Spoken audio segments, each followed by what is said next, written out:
Bom dia, queridos. É, Vamos começar mais um dia meditando na bendita palavra. Hoje eu vou tentar ser bem rapidinho, vamos ver se eu consigo dessa vez.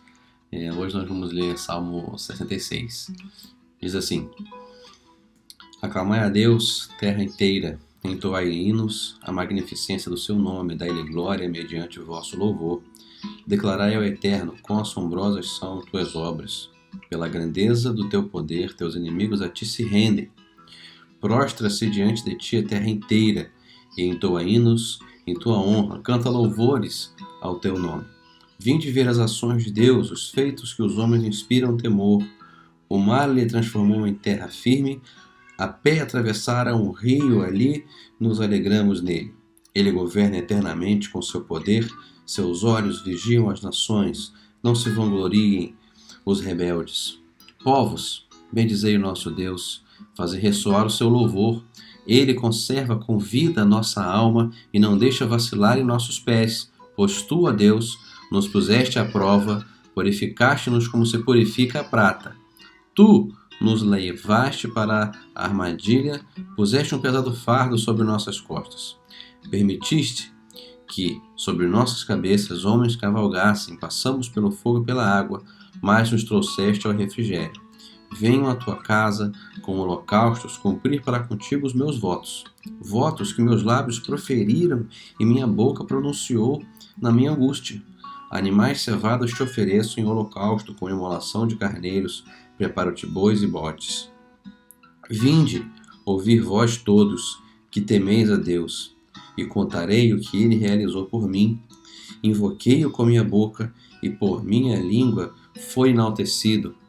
Se eu no coração tivesse visado a maldade, o Senhor não me teria escutado. Contudo, Deus me ouviu e prestou atenção à voz da minha súplica. Até aí. Queridos, então esse salmo, ele chama minha atenção em alguns pontos e eu vou direto ao ponto. Ele começa declarando que a terra entoe louvores a Deus. Aqui já no versículo 3 e 4, e fala, no 4 especialmente: prostra-se diante de ti a terra inteira, entoa hinos em tua honra, canta louvores ao teu nome. Isso é bendito, é muito legal, porque o próprio Salmo diz, em outra parte, que os céus declaram a glória de Deus, o firmamento, as obras de suas mãos. Então a terra declara quem Deus é. Então, quando a gente fala sobre Deus, nós não podemos, na verdade, definir Deus. Ninguém define Deus. Definir é limitar, e Deus é infinito. E a forma como Deus encontrou de revelar a si mesmo, ele escolheu duas formas. Uma delas nas Escrituras, que é a revelação mais clara e específica com relação a como é esse Deus, e outra forma de Deus se revelar através da criação. Então, quando a gente tem a ideia de que Deus grande ou Deus poderoso, a gente olha para a terra e a terra declara isso. A gente vai ver o nascer do sol, ver o pôr do sol, ver a imensidão do céu, ver a beleza das montanhas. A gente começa a ter a ideia de grandeza, a gente começa a ter a ideia de infinitude, a gente começa a ter a ideia de beleza. E tudo isso é precioso, porque todas essas coisas que estão na natureza, Deus as preparou para que de alguma forma refletissem quem Ele é. Então, quando ele diz aqui que a natureza, que toda a terra entoe hinos, de fato a terra está fazendo isso. A próxima vez que você for ver o nascer do sol, ou o pôr do sol, ou for ver aí as montanhas e os pastos de Pádua, lembre que tudo isso está declarando a glória de Deus, declarando a sua grandeza, a sua beleza, a sua bondade. Tudo isso são características de Deus e que Ele aprove revelar através das coisas criadas. Então, por isso a terra louva, por isso ela entoa hinos a Deus. E aqui a gente vê nos versículos seguintes, quando ele fala sobre Israel que atravessou o Mar Vermelho, ele chama as nações para vinde ver as ações de Deus. O mar ele transformou em terra firme e a pé atravessaram o rio. E isso aqui está falando sobre salvação e de como esse projeto, até antes mesmo, a gente pensa que Jesus Cristo ele veio expandir o plano para além do povo de Israel, mas na verdade isso existia no Antigo Testamento.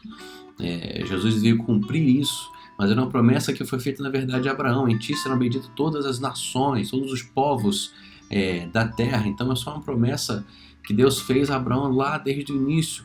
Então a salvação que foi provida para Israel, na verdade, Deus deseja estender a todas as nações da terra, e hoje, como brasileiros, nós podemos experimentar isso, que o Evangelho nos alcançou, o Evangelho nos atingiu. Então esse projeto de salvação que começou com o povo de Israel, ele se estendeu para todas as nações, e é isso que somente está falando aqui. Venham, que Deus tem um plano para você também, um plano de vida, de paz e de esperança. E aqui eu queria chamar a atenção mais uma vez ao que eu tenho falado recorrente no nosso estudo de Salmos, com relação à soberania de Deus. Então aqui a gente vê duas facetas: a soberania de Deus sobre as nações, já no versículo 7, quando ele diz que ele governa eternamente com seu poder e seus olhos vigiam as nações. Veja, Deus não está alheio ao que tem acontecido, Covid, ou ganância dos líderes, seja Xi Jinping, seja Donald Trump.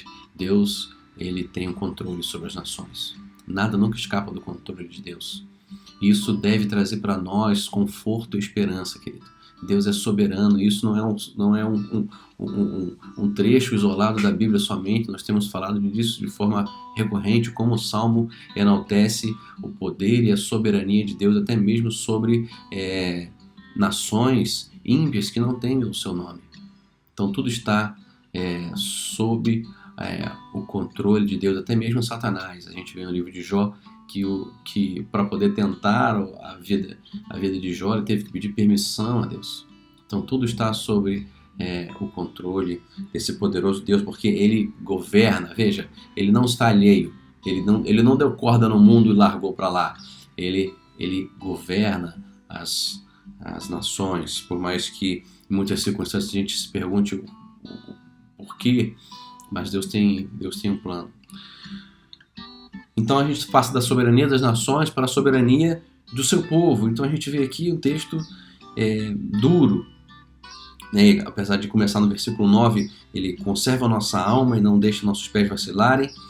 E aí no versículo 10 ele começa: pois tu, ó Deus, nos puseste à prova e purificaste como se purifica a prata. Então a gente vê aqui que de fato Deus é soberano sobre as nações, ele também é soberano sobre o seu povo, né? Ok, mas como é que ele é soberano sobre a gente, mesmo sobre circunstâncias adversas? Será que quando a gente está passando por alguma dificuldade essa não advinda de atos, né, de pecado, consequência de pecado? Porque são coisas distintas, né? Uma coisa está sobre o controle de Deus, e lá no finalzinho do Novo Testamento, se não me engano é João, ele fala sobre isso. Se for para sofrer, que se você sofra por ter feito bem, porque isso é louvável diante do Senhor, porque assim também Jesus sofreu por fazer o bem. Não sofra por fazer o mal, porque isso é consequência do pecado. Mas quando a gente sofre por fazer o bem, é isso que ele está falando aqui. Quando Deus, na verdade, nos põe à prova. Por que Deus nos põe à prova? Será que quando nós estamos nos sofrendo, Deus perdeu o controle? De forma alguma. Ele, na verdade, é que nos põe à prova. Para quê? Para nos purificar como se purifica a prata. Veja, Deus deseja não que nós tenhamos uma vida confortável. Deus deseja que nós tenhamos uma vida santa. Então, quando Deus nos põe à prova, é para nos aperfeiçoar, é para nos santificar, é para nos moldar e para que nós possamos dar testemunho. Esse é que é o grande propósito, para que as nossas vidas sirvam de testemunho. Foi isso que a gente acabou de ler, na verdade, quando fala sobre o povo de Israel, que eles foram escravos, atravessaram o Mar Vermelho. Olha que prova! Mas ao final dessa provação, isso serve o quê? De testemunho. É isso que o texto está falando aqui. Que o povo de Israel, após atravessar o Mar Vermelho, olhem, povos, eles atravessaram o Mar Vermelho, passaram pela dificuldade, Deus os livrou, e vocês também são convocados para experimentar dessa salvação. Então, quando Deus nos põe à prova, é primeiro para a nossa santificação, para nosso aperfeiçoamento e para testemunho. Nosso propósito aqui não é uma vida confortável. Nosso propósito aqui é glorificar a Deus com a nossa vida e nosso testemunho. E, se Deus quiser, conforme a sua soberania, nos colocar à prova para que de nós flua um louvor que enalteça a Deus. Esse é o propósito de nós, esse é o propósito do seu povo. Os apóstolos diziam que eles se alegravam por serem encontrados dignos de sofrer pelo nome, para que pudessem dar testemunho. Que assim também sejamos. E aqui no final ele fala, né, já nos versículos, a partir do versículo 13, como deve ser a vida do cristão e qual o resultado disso. Então ele vem falando aqui do versículo 13, 14, 15, sobre dedicação. Ele fala sobre vir à casa de Deus para oferecer sacrifícios, né? Aqui ele fala sobre sacrifício de fato de animais, mas a nós somos convocados hoje para dedicar sacrifícios de louvor e de obediência a Deus. Ele fala sobre cumprir os votos. Então aqui tem, primeira coisa, dedicação. No versículo 17, a gente vê aqui, invoquei com a minha boca e por minha língua foi enaltecido.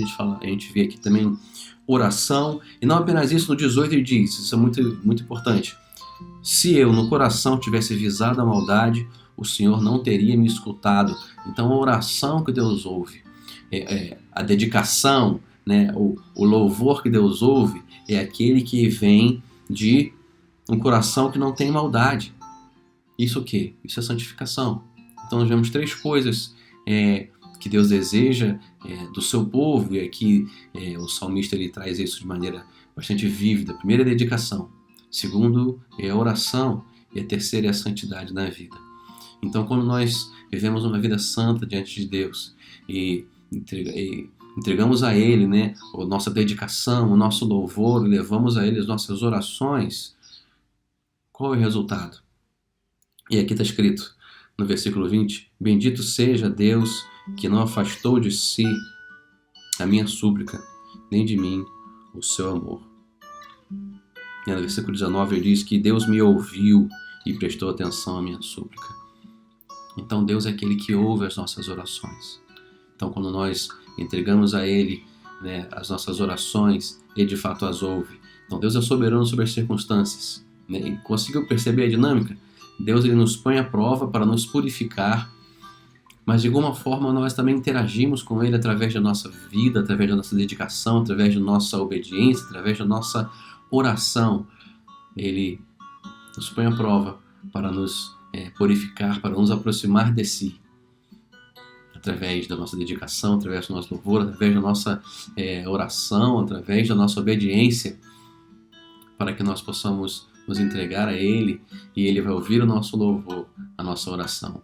Ele vai atender isso, vai fortalecer a nossa alma. No final, nós sairemos dessa provação muito mais fortalecidos, com a fé muito mais robusta, muito mais dispostos a testemunhar, porque é isso que o salmista faz. Vinde ouvir, ó vós todos. A provação, ela né, depois de levada a cabo tudo aquilo que é o propósito de Deus, ela produz em nós louvor e testemunho. Esse é o desejo de Deus. Então vamos orar. Querido Deus, nós te bendizemos porque Tu és maravilhoso e o Senhor se revela a nós de diversas maravilhosas e belíssimas maneiras, e de fato toda a terra ela entoa hinos e declara louvores a Ti com relação à Sua grandeza, à Sua soberania, à Sua beleza e o Seu poder. Obrigado, Deus, pela bendita revelação que nós temos do Senhor, simplesmente por abrirmos a janela e olharmos a Tua criação. Pai, nós Te bendizemos porque o Senhor nos chama para Si, chama todos os povos para Si, para o louvor do Seu nome, assim como fizeste com a nação de Israel. Hoje, como igreja, nós somos a Israel espiritual. Nós Te bendizemos pelo plano de salvação que o Senhor estendeu para nós. Pai, nós Te agradecemos pela Sua soberania, porque o Senhor é soberano sobre as nações. E nada nunca escapa do Seu controle, Deus, nem mesmo essa situação do Covid. E nessa circunstância que temos vivido, nós gostaríamos de orar e pedir a Deus, pedir ao Senhor, abençoe, Deus, a nossa nação. Abençoe os nossos governantes, Tu que é aquele que governa as nações. Abençoe os nossos governantes.